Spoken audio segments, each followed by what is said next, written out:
रोहितच्या चाहत्यांची वाढली चिंता, बघा काय आहे प्रकरण। हिटमॅन या टोपण नावाने रोहित शर्मा हा क्रिकेट प्रेमीच्या गळ्यातील ताईत बनला आहे। मागच्या चॅम्पियन्स ट्रॉफी नंतर तो क्रिकेट पासून लांब आहे। Rohit BCCI centre of excellence येथे त्याच्या फिटनेस टेस्ट साठी बेंगळुरूला गेला होता, जो त्याने यशस्वीरित्या उत्तीर्ण केला। आंतरराष्ट्रीय क्रिकेटमध्ये पुनरागमन करण्याच्या त्याच्या तयारीसाठी हे एक महत्त्वाचे पाऊल होते। पण यानंतर अचानक रात्री उशिरा रोहित कोकिलाबेन रुग्णालयात दिसल्याने चाहत्यांची चिंता वाढली आहे। रोहितने आपला शेवटचा सामना चॅम्पियन्स ट्रॉफी मध्ये खेळला होता। त्याचबरोबर त्याने T20 आणि कसोटी क्रिकेटमधून देखील निवृत्ती घेतली आहे। त्यानंतर तो IPL 2025 मध्ये खेळताना दिसला। तो आता फक्त एक दिवसीय सामने खेळताना दिसणार आहे। आता रोहित शर्माच्या संदर्भात मोठी अपडेट समोर आली आहे।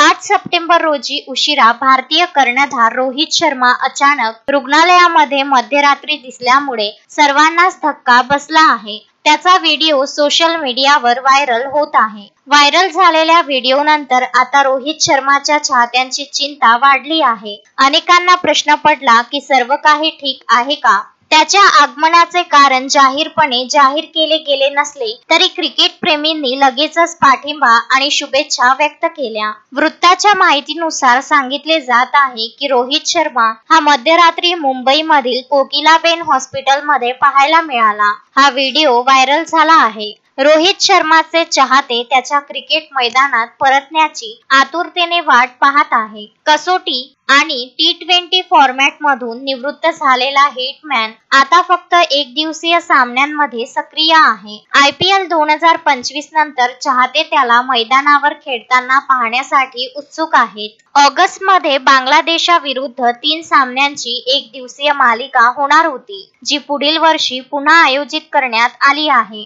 अलीकडेच Rohit BCCI centre of excellence येथे त्याच्या फिटनेस टेस्ट साठी बेंगळुरूला गेला होता, जो त्याने यशस्वीरित्या उत्तीर्ण केला। आंतरराष्ट्रीय क्रिकेटमध्ये पुनरागमन करण्याच्या त्याच्या तयारीसाठी हे एक महत्त्वाचे पाऊल होते।